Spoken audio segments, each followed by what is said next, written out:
Hi, my name is Stanley Imani Smith, and I'm here with Jason, Abby, Jacob, Ryan, and our team leader, Steven.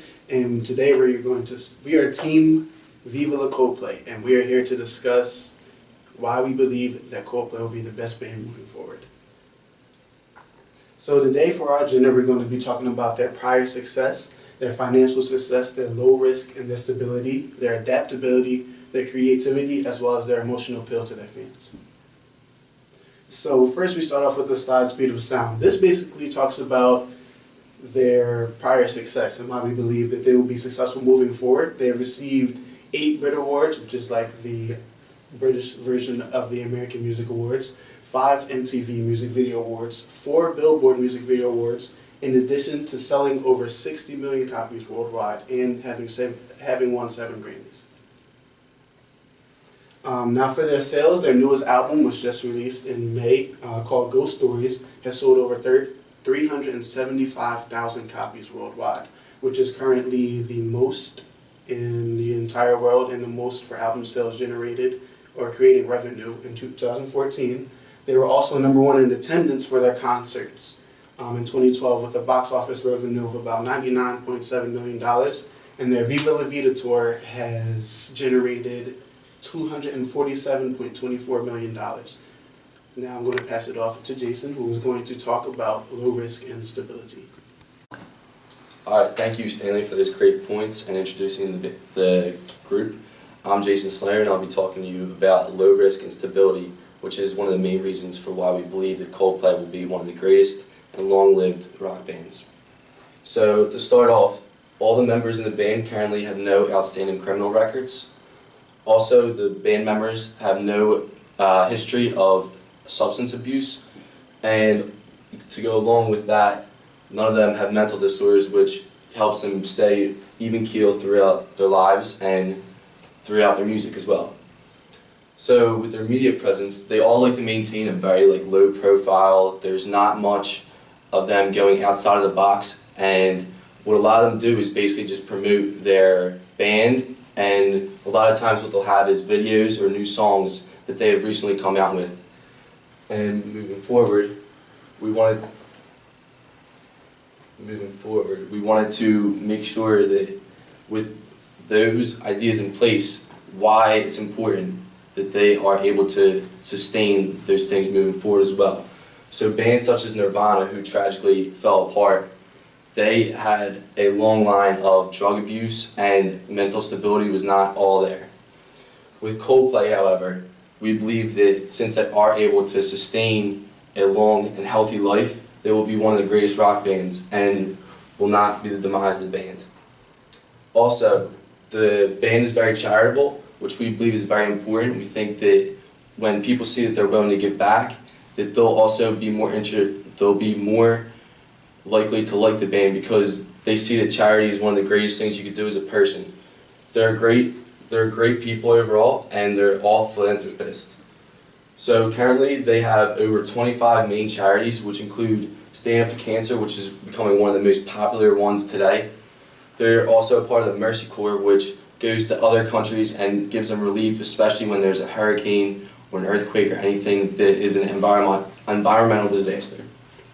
They're also a part of Make a Child Smile Appeal, which is for children who have deformities, specifically of the face, and they want them to hopefully have that corrected and give them the money for their surgeries. Now, comparing them to some of their very similar bands, such as The Fray and Snow Patrol. The Fray is also charitable, however, they're not as charitable as Coldplay is, which we believe is the downfall of the band, which gives Coldplay more popularity. Now, a band like Snow Patrol, who's actually already slightly dismembered right now because they have someone within a rehabilitation program right now, which has hurt the band. Thank you for your time. I'm Jason, and next up will be Abby.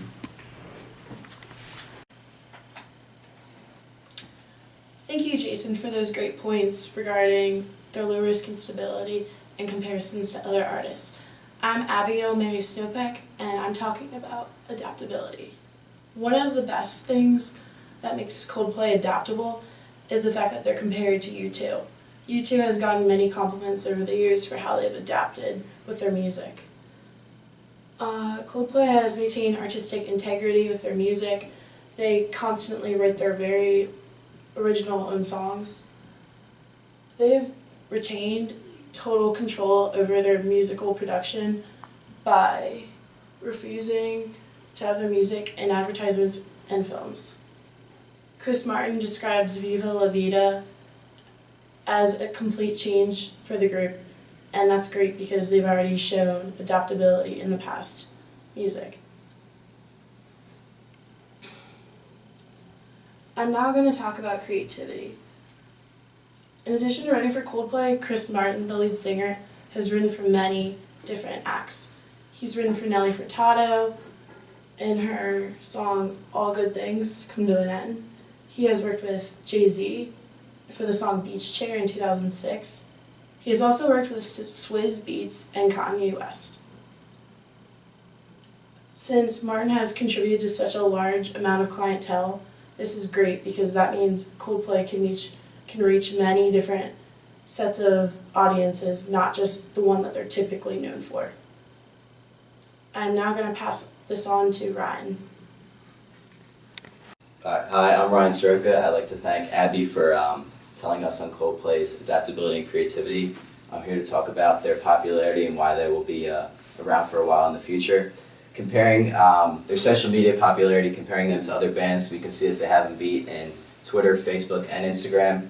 And some may ask why online presence is important in today's world, and you can have increased exposure, more loyal fans.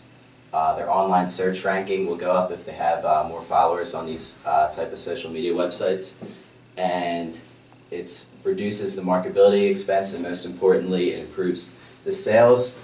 And if we move on to the next graph, we can see the numbers of copies sold and the years released, which kind of just shows that Coldplay is growing because they have sales in 2000 for their song Yellow that has 480,000. And then one of the more recent songs, Paradise, that came out in 2011, has sales upwards of 900,000 copies. So it just shows that they continue to grow over the years and will be around for a long time. Their fan demographics and tour locations. Their two most recent tours were the Twisted Logic Tour and the Viva La Vida Tour. And the Twisted Logic Tour took place in 2005 and ended in 2007. And that was to promote their third album, X and Y. And the Viva La Vida Tour was more recently, took place in 2008 and ended in 2010. And if we compare them to the fan ethnicities, they had tours that were that ranged in Europe, North America, Asia, Australia.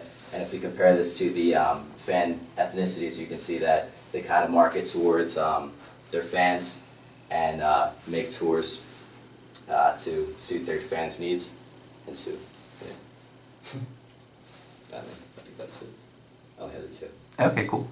Alright, so we'll stop at that. Kind of said, Alright, thank you Ryan. I'm Jacob Stargan and I'm here to talk about the emotional appeal and the album reviews for Coldplay. First, to start it off, Chris Martin, the lead singer of Coldplay, likes to focus on two melodies for his music in the songwriting. In all actuality, these melodies are just two variations of the same melody leading to a resting end at the end of the song. Fans tend to like this emotional roller coaster that it puts them on through. Also, as you can see on this heat map, Coldplay likes to have two big build-ups for their chorus, which leads to a nice resting end at the end of the song. This is a heat map for the song A Sky Full of Stars. In addition to this, Chris Martin does not usually get bored of his songwriting because he thinks the world is infinitely interesting and he always finds ways to make new music. An example of his songwriting is he takes experiences from his personal life as inspiration for his music. He usually would make music about his now ex-wife, and fans would really love the love songs that would come out of it. On to the album reviews. These are album reviews for the 5 albums. Started off for the Rolling Stones, they have a consistency of at least getting 3 stars, mostly 3.5 stars with the critics, and with the iTunes, they've gotten a consistency of at least 4 stars, with mostly 4.5 stars. This shows that they get consistent reviews from critics and consistent love from the fans. I'll now turn it over to Ryan for the business presentation wrap-up.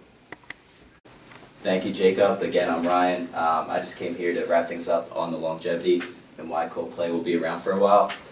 If we compare the male to female fans, it's pretty even in percentage, showing that it's equal and they appeal to both sexes.